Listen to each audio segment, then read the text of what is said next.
அஸ்ஸலாமு அலைக்கும் வரஹ்மத்துல்லாஹி தஆலா வபரகாத்துஹு. பாங்கிங் ஒழுங்குகள் பற்றி நாம் பார்த்து வருகிறோம். இதே பாங்கிங் ஒழுங்குகள் பாகம் 2 நாம் பார்க்க இருப்பது 2 விஷயங்கள் பற்றி. இன்று வெள்ளிக்கிழமை. வெள்ளிக்கிழமைகள் நான் சில பள்ளிகளில் பார்க்கும் பொழுது ஹஜரத் தமிழில் பாங்கு சொல்வதற்கு முன்பு ஒரு பாங்கு சொல்வார்கள். இரண்டாவது ஹஜ்ரத் மிம்பரில் ஏறியவுடன், அதாவது குத்துபா செய்வது, அரபியில் குத்துபா படிப்பதற்கு முன்பு ஒரு பாங்கு சொல்வார்கள். இதற்கு ஆதாரம் என்று பார்க்க போதும். இதை பார்த்து வருவோம். அடுத்தது இரண்டாவது விஷயத்தை பார்ப்போம். ஹஜ்ரத் ஜும்மா, இன்னைக்கு ஜும்மால 2 பாங்குக்கு ஆதாரம் இருக்காண்டா சத்தியமா ஆதாரம் இல்லை. ஹஜ்ரத்திட்டே கேட்டு பாருங்க, இல்லை. இது ஒரு பிதாத். எப்படி பிதாத்து? அந்த ஜும்மாங்கிற நடைமுறையே பிதாத்தா இருக்கு பெரும்பாலான பள்ளிகள்ல. எப்படி? இப்போ என்ன பண்ணுறாங்க, ஜும்மாண்டா கூடுறோம், அது ஒரு பிரச்சனை இல்லை. அதில் குத்துபா ஓதுறதுன்னா என்ன? குத்துபாண்டா பேருரைகள் அர்த்தம்.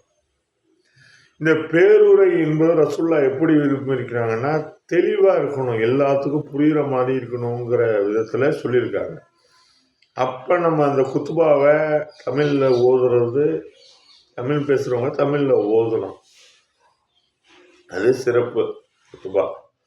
சரி, இவங்க என்ன, சில சாரார்கள் என்ன சொல்கிறாங்கண்டா, குத்துபா அரபியில் தான் ஓதணுங்கிறதுக்காக அந்த அரபியில் ஓதுறது தப்பு இல்லை. அரபி புரிஞ்சுருந்தா தானே. இப்போ நம்ம போய் நம்மள்கிட்ட அரபியில் ஓதுறப்ப நமக்கு புரியாது. மெம்பரில் ஏறுறப்ப இந்த ஜும்மாவாக இருக்கிறதுனால அந்த பாங்கை டிச் பண்ணி இந்த குத்துபாவோட சில விஷயத்தையும் சில விஷயத்த சொல்லிடுறேன். அதாவது குத்துபாவில் ஏறின மெம்பரில் ஏறி தான் பயான் சொல்லணும். வெள்ளிக்கிழமை மெம்பர் ஒரு அது 3 படியாக இருக்கணும் அப்படின்லாம் அவசியம் கிடையாது.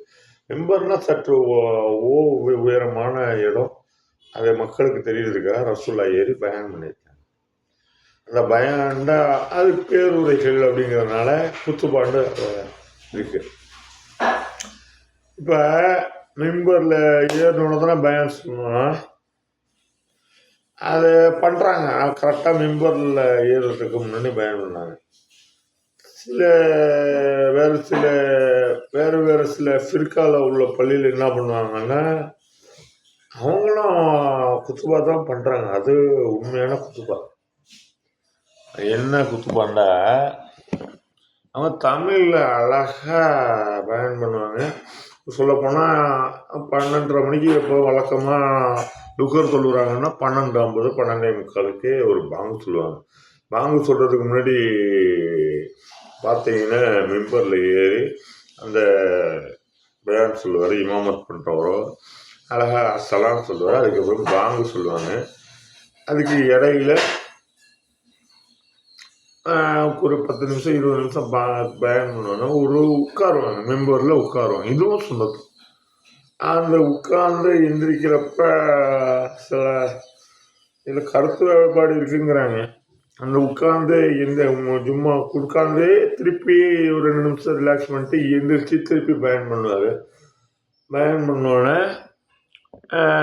அதுதான் 2வது குத்துபா. 2 குத்துபா தான். ஒரு குத்துபாவே 2ஆக பிரித்து தான் போடணும். அது 2வது குத்துபா ஓதுனோன்னு காமத் சொல்லுவாங்க, தொழுகிறது. இது சுன்னத்து, நபி வழி. எந்த இமாமா இருந்தாலும் கேளுங்க, ஒரு ஜும்மாவுக்கு ஒரு முறை குத்துபாவில் ஒரு குத்துபா ஓதுறப்போ ஒரு முறை அமர்வது அனுமதிக்கப்பட்டது. அதேமாரி இப்போ என்ன பெரிய சில பள்ளிகளில் வழிமுறை இருக்குன்னா, ரொம்ப பெரிய வழிமுறை இருக்குன்னா, தமிழில் ஹஜ்ரத்து பயான் பண்ணுவார். ஏன்னா குத்துபா அரபியில் தான் ஓதணுங்கிற, அதுவும் நல்லது தான். அரபி ஓதுறது நல்லது. ஏன்டா இப்படி அரபிலேயே 1/2 மணி நேரம் ஓதுங்க. ஆனால் ஒரே ஒரு அமர்வு தான் அமரணும். அரபியில் ஓதுனா ஒரு சிதையாது. என்னண்டா சில பார்க்குறோம், மலேசியா போன்ற நாடுகளில் வந்து ப்ரைவேட் பள்ளியை தவிர சில பள்ளிகளில் தமிழில் பேசுகிறது எப்படி இருந்தா எழுதி வச்சு படிக்கிற அளவுக்கு ரொம்ப கஷ்டமாகி எல்லா பள்ளியிலையும் ஒரே செய்தி தான், அங்கே அரசுக்கு எதிராக புரட்சி செய்யக்கூடாது அப்படிங்கிறதுக்காக பண்ணுறாங்க. ஆனால் நம்ம நாட்டில் கருத்து சுதந்திரம் இருக்கு, அதனால தமிழில் பேசலாம். சரி, அது இப்போ வந்து இப்போ என்ன நடக்குது, தமிழில் பயான் சொல்லுவாங்க. அப்போ இடையில வந்து சொல்ல மாட்டாங்க, உட்கார்ந்துருவாங்க. அதுக்கப்புறம் பார்த்தீங்கன்னா வந்து அஜரத்தை எந்திரிச்சு சுண்ணத் தொழுவதாகவங்க தொழுதுங்க அப்படின்னு சொல்லிட்டு சுண்ணத் தொழுவுறதுக்கு ஒரு 5 நிமிஷம் தொழுவ விட்டு டைம் கொடுத்துட்டு அப்புறம் பார்த்தீங்கன்னா மோதின் வந்து காமத் சொல்லுவார், அதோட குத்துபா ஆரம்பிப்பார். அதில் இன்னொரு 50 வருவாங்க. இப்போ பார்த்தீங்கன்னா 3 குத்துபா ஆகிடுச்சு. இது பிதாது தானே, கிட்டத்தட்ட 6 நிமிஷம் இருக்கு. அதனால் என்னென்ன நமக்கு ஒரு குத்துபா, அந்த ஒரு குத்துபாவில் இடையில ஒரு அமர்வு தான் அனுமதி இருக்கு, ஒரு பாங்கு தான் மார்க்கத்தில் அனுமதி இருக்கு. நல்லா புரிஞ்சுது தோழர்கள், புரியலன்னா தெளிவாக கேளுங்க, இன்னொரு வாட்டி சொல்லுவேன் இன்ஷால்லா. அதனால குத்துபா வந்து விளங்குற மாதிரி இருந்தால் தானே சிறப்பு. அரபியில் குத்துபா படிக்கிறது நல்லது தான், ஏன்னா அதோட உயிரோட்டம் இருக்கும், சிதையாத மார்க்கம். ஆனால் அது அரபு மக்களுக்கு அரபு புரியல, அதனால் அரபு தமிழில் பேசுறதுக்கு ரசூலுல்லாஹ் சொல்லியிருக்காங்க ஹதீஸில். குத்துபா தெளிவாக புரிகிற மாதிரி இருக்குன்னு இருக்காங்க. இன்னொன்று என்னண்டா, சில பேர் ஜும்மாவில் வந்து பள்ளியில் வந்து உட்கார்ந்துடுறாங்களே, அப்போ வந்து சுண்ணத்தை தொழுவுறதுக்கு அனுமதி கொடுக்குறாங்க, தப்பு. அது குரான் அல்லாஹ் ஹதீஸ், ரசூலுல்லாஹ்வோட ஹதீஸ் என்னன்னா, 2 ரக்காயத்து தொழுவாமல் பள்ளியில் அமர வேண்டாம்னு ஒரு ஹதீஸ் இருக்கு. பள்ளிக்கு எந்த பள்ளிக்கு போனாலும் மஸ்ஜிது பள்ளிவாசலுடைய காணிக்கை தொழுகைன்னு ஒன்று இருக்கு. சுண்ணத்து தொழுகிறோமோ இல்லையோ காணிக்கை தொழுது அது பள்ளிக்கு செய்கிற காணிக்கை. அது 2 ரக்காய் தொழுதுட்டு தான் எப்போ உட்காந்தாலும், இல்லைன்னா வெளியிலே நில்லுங்க தயவுசெய்து. 2 ரக்காயத்தை தொழுதுட்டு தான் அமரணும். அப்போ வந்து நீங்கள் சொன்ன அடிபட்டுட்டதில்ல, குத்துபா ஓதுறாங்களா ஜும்மா தொழுதுட்டு உட்கார்றதுதான் சொன்னது. சரி, அதேமாரி ஒரு குத்துபா அதில் ஒரு அமர்வு தான் இருக்குது, ஒரு பாங்கு தான் அனுமதி இருக்குது. ஏன்டா 2 பாங்கு அனுமதி கிடையாது. நீ எந்த இமாம்ட்டாலும் வேணாலும் கேளுங்க, இது மக்களுக்காக அவங்க மாற்றி வச்சுக்கிட்டாங்க.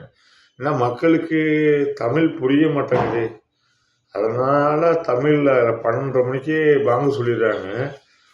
12:30 மணிக்கு பாங்கு சொல்லிவிட்டு என்ன பண்ணுறாங்கண்டா, அதுக்கப்புறம் ஒரு 1/2 மணி நேரம் 1/4 மணி நேரம் பயான் பண்ணுறாங்க. அதுக்கப்புறம் உட்கார்ந்து சுன்னத் தொழுவ அனுமதிக்கிறாங்க. அதுக்கடுத்து பார்த்தீங்கன்னா இன்னொன்று பாங்கு சொன்னோன்னா குத்துபா. ஆனால் முறைப்படி பார்த்தா அந்த 2வது குத்துபாவில் வந்து ஜாயின் பண்ணிவிட்டு, அரபு குத்துபாவில் வந்து முன்னாடி பாங்கு சொல்கிறதுக்கு முன்னாடி ஜாயின் பண்ணிட்டாலே குத்துபா நியத்துப்படி வேணும் கடமையாகுது. ஓகேவா? இப்போ குத்துபாவுடைய விஷயம் சொல்ல வேண்டிய கடமையாக போச்சு. ஏன்டா நீங்கள் வெள்ளிக்கிழமை பாங்கை பற்றி தானே பேசுறது, பாங்கு சம்மந்தப்பட்டிருக்கிறதுனால பேசுகிறேன். சரி, இன்னொரு விஷயம் இருக்கு. ஹசலாத்து ஹைரும் மினன்னம், தூக்கத்தை விட தொழுகை மேலானது. இதை பற்றி இன்ஷா அல்லாஹ் நாளை பார்ப்போம். ஏன்னா இன்னைக்கு 10 நிமிஷம் இந்த வீடியோ எடுத்திருக்கு, கொஞ்சம் கொஞ்சமாக பார்ப்போம். இன்ஷால்லாம் நாளைக்கு பார்ப்போம். அசலாத்து ஹைரும் மினன்னம் சொல்கிறத பற்றி நாளைக்கு பார்ப்போம்.